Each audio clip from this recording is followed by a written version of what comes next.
After 10 long years, My Hero Academia is finally over. These days, it seems like many stories have a hard time sticking the landing when it comes to their finales. And although it's far from the worst, unfortunately, My Hero Academia is no different. So here is everything missing, strange, unaddressed, forgotten, or even hidden from the end of My Hero Academia. First up, there are no romantic pairings. There was a time when My Hero shippers were one of the most feared creatures in the anime community. But thanks to the final chapter, they are now on the brink of extinction. Here's a fun fact. Parents aside, Gentle and La Brava are the only couple in the entire series. They were released from prison as thanks for their contributions during the war. They got married and created a famous tech company together. The next closest thing was Kota and Eri holding hands. And they're like 6. Our main characters Deku and Uraraka getting together was something I think we all just assumed would eventually be the case. In the chapter just before the last one, Deku recounted all the times he most admired Uraraka, and it ended with them ditching Ida to spend some time together. During their final exams, Oyama figured out that Uraraka likes Deku, and she blushed so hard that she almost died. Seriously, if 13 didn't stop herself, Uraraka would have floated right into her black hole quirk. Just before the provisional license exam, Uraraka was crushing on Deku hard. It was even noticeable to her friends. But she decided to pack those feelings away so she could focus on pursuing her dream of becoming a hero. Later, there was the All Might keychain that Deku got her for Christmas. After their initial nervousness from the exchange, Uraraka kept it on her at all times. Toga even had it in her hand as she died, and in the midst of their fight, Uraraka literally admitted to being in love with Izuku Midoriya. So why in the world did they never become an item? In the final chapter, there was a shot of them talking as snow falls, but it's really mundane and casual.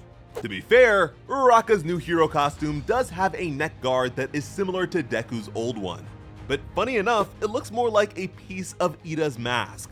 Well, at least she's looking up at him during the final shot, right? Or so I thought. Then I noticed that Shoto's looking at her too. Wow. Aside from them, there were other tease pairings that went nowhere. Ojiro had a crush on Invisible Girl. Jihai had a crush on Kinoko. Hiroshima and Mina's stories were practically conjoined at the hip. Mount Lady and Kamui Woods had dating rumors and were almost always included in promotional art as a pair. Kaminari and Jiro had their fair share of moments too, but at least their hero agencies seemed to be right next to each other. You shouldn't really expect to get much romance from a shonen series, but it's practically tradition to show a bit of it at the very end. The original Dragon Ball ended with Goku flying off with Chi-Chi. At the end of Naruto, he and most of his friends have children. Same with Bleach, same with Demon Slayer. But this way, I guess they can keep teasing fans indefinitely. Next, we have Class A's time skip designs. Now, I know how that sounds, don't get me wrong, I absolutely love these designs. I think each and every one of them looks great. However, there is no way this is supposed to be 8 years later. Thanks to leaks, the last image was the first one I saw of the finale. My natural assumption was that this is how they all look after graduation, 2 years later when they've just become professional heroes. Instead, this is them with 6 years of professional experience. It's like Deku just ate a Mario mushroom and called it a day. That's a hard sell for me, but I wonder if sales might have something to do with this. Although the manga is over, this franchise is far from finished. Horikoshi even said as much with a sketch celebrating its future. Back in 2020, it was said that My Hero Academia would be receiving at least 10 films, and that there would be a new one each year. We are now on movie number 4 in 2024. Horikoshi has gone out of his way to include things from the movies that make them undeniably canon. Without the first movie, there's no Star and Stripe or Melissa Shield, both of whom were integral to the final arc. Although Horikoshi hasn't personally worked on any of the films since Heroes Rising, an effort is still made to fit them into the canon timeline. From the events of the First War onwards, there isn't much room for the school field trip structure that the movies strive on. To avoid changing the formula and capitalize on our inevitable curiosity and desire to see more from these characters, the movies will most likely continue from the end of the manga. So, for the sake of merchandise and appeal, none of the characters could change too much, which is a shame. Deku's supposed to be 24 years old. That's older than Hawks and Shigaraki were during the final war. From there, we have the most unresolved question that is on everyone's mind. What happened to Deku's dad? The fire breather Hisashi Midoriya was mentioned in the first chapter of the story, and never again. We learned his name back in 2016 thanks to the official character guide, and that thing was never officially translated. For the extras of Volume 11, Horikoshi featured the parents of Bakugo and Jiro. He also included Deku's mom. But instead of having Hisashi by her side, we're told that he's working overseas. So for the most part, Inko raised Deku alone.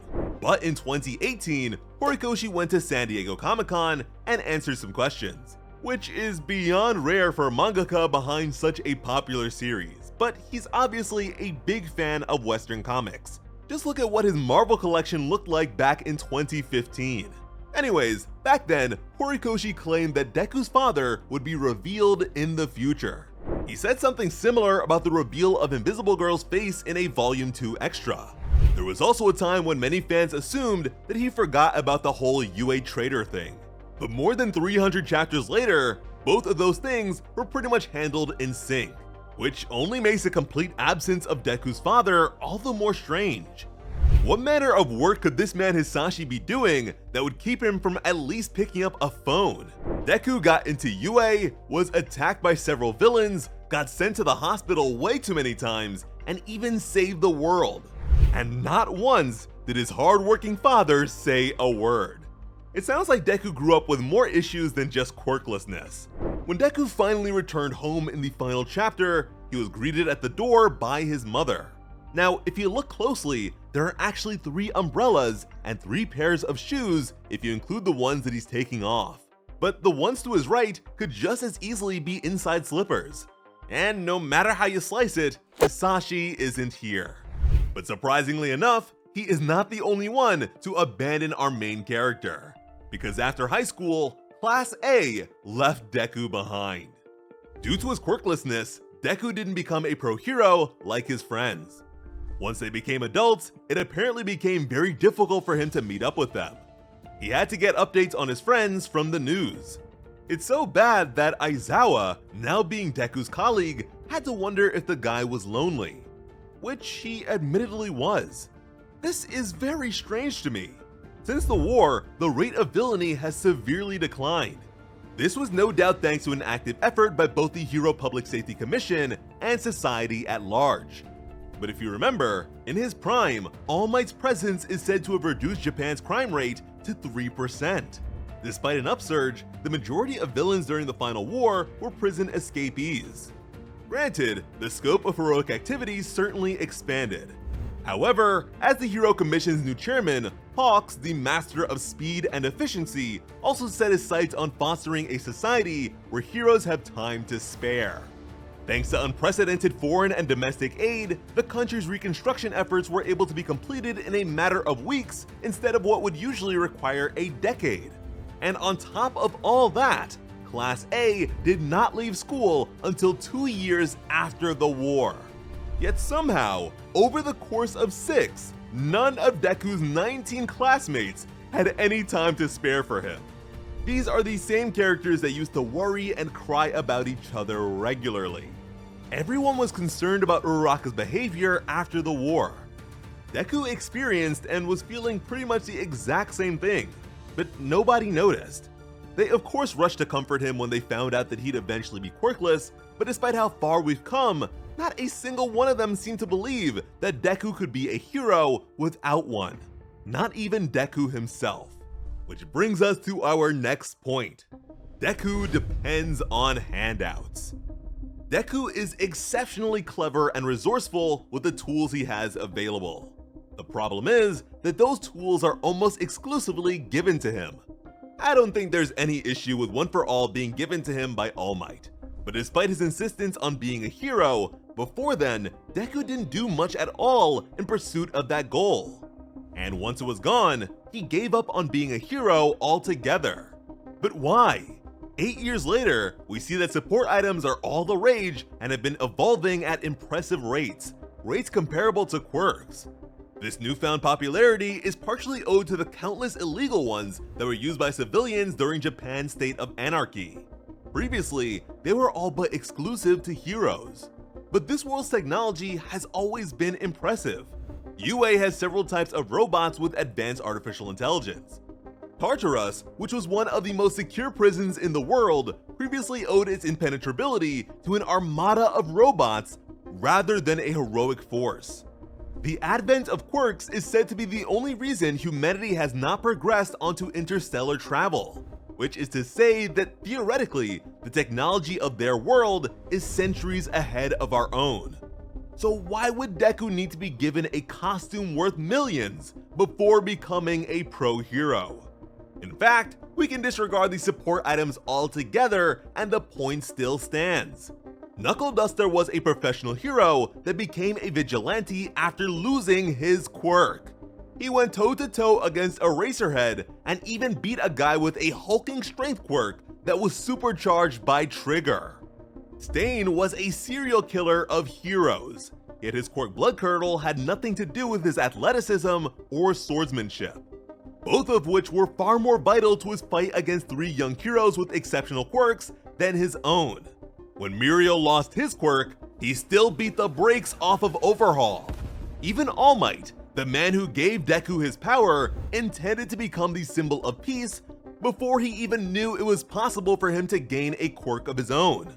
He was born into a far more turbulent time and met his master Shimmer Nana with a metal pipe in his hand, ready to fight crime.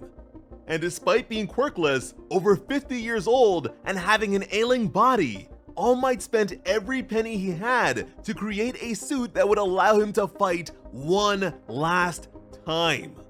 Granted, All Might at the end of middle school was even bigger than Deku at age 24, but still. Bakugo was told that his arm would never move again, but after years of effort, he managed to overcome. All Might's legs were horrendously broken by All for One, but for the sake of taking care of Gran Torino and Recovery Girl, he regained the ability. Deku just accepted his fate. Instead of becoming a pro hero, Deku dedicated his life to being a teacher at UA. In addition to the whole high-tech suit angle, this is another path we predicted he would take. Although, the order of events were conceptually flipped. UA literally becoming his Hero Academy is like a narrative no-brainer, especially when you consider this entire story to be a recounting of the past. But although he saved the world, I'd argue that Deku simply isn't qualified to teach. Despite his many accomplishments, Deku had absolutely no experience as a professional hero. He was effectively quirkless for 2 years of schooling, and prior to that, experienced the most irregular freshman year in history. Deku becoming a teacher is like SpongeBob getting a job at Mrs. Puff's boating school. Truly, it's strange how uneventful Deku's One for All Embers turned out to be. Instead of using all of the remaining power against All for One, we're told repeatedly that Deku still has a little bit left. But in the end, there was hardly a difference between this and him definitively being quirkless. At most, he used it to clean up debris with the rest of Class A and to jump up to where Uraraka was. And even that was a strain. In the case of using it against All for One, sadly that guy is such a fumble to the story that he deserves his own dedicated video. So let us know if that's something you'd like to see. Anyways, new designs aside, we know nothing new about most of the characters we're shown. And because this series has such a huge cast, there are many we don't see. Mirio is mentioned as the current #1 hero. The future Sir Night I saw for him came true, but we don't even get to see him. Lady Nagan decided to stay in prison until society changes based on what Deku showed them, but we don't see her again after that. Hawks even wanted her help at the commission. He showed up for the final chapter, but Lady Nagan is nowhere to be found. Endeavor and Ray decided to spend the rest of their lives atoning for what they've done, but we never get to see or even know what that really looks like. We also have no idea how the surviving villains were punished. Spinner met with Deku in the hospital and wasn't restrained in any way, but when he started acting up, Dr. Toad pulled out some sort of device we can assume would have stopped him, but there's no precedent for anything like that. Spinner wrote a book on the League of Villains, but we don't know if he wrote it in prison or is living it up somewhere as a successful author. Mr. Compress read it, but we don't know if he ever got out of jail. Dr. Garaki is arguably just as, if not more dangerous than All for One in many regards. He is largely responsible for Dabi, Overhaul, Shigaraki, Quirk Duplication, and every Nomu. But his fate is a total mystery.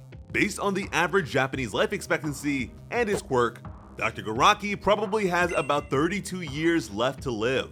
But screw Dr. Garaki, that's just nitpicking. The real issue is his theory. The scientific world shunned him for his paranormal singularity theory, the concept that as quirks continue to evolve over generations, they will eventually reach a critical point of instability, one that will result in the end of the world. It's the shared belief that brought All for One and Dr. Garaki together. When Deku was in high school, only cults really believed in the quirk singularity theory. 8 years later, there's absolutely no mention of it. No measures have been taken despite all the proof of its validity. 80 years ago, it was predicted to be a terrible collapse in the far-off future. Uraraka's quirk counseling expansion project is a great idea that has changed society for the better. But counseling can only go so far when a power is literally uncontrollable and a threat to all life. And because the singularity is the web that interconnects so many aspects of the story, it is a real shame that it never received any sort of proper conclusion. It's a threat that extends beyond heroes and villains, one that might only be averted by a better society. But maybe it'll be a focus in the future if there is ever a sequel. Those are my thoughts anyways. If you agree, disagree, or have any points of your own, let us know in the comments. As always, I'm Sliceable Otaku. Thank you all so much for watching and have an awesome day. I love you.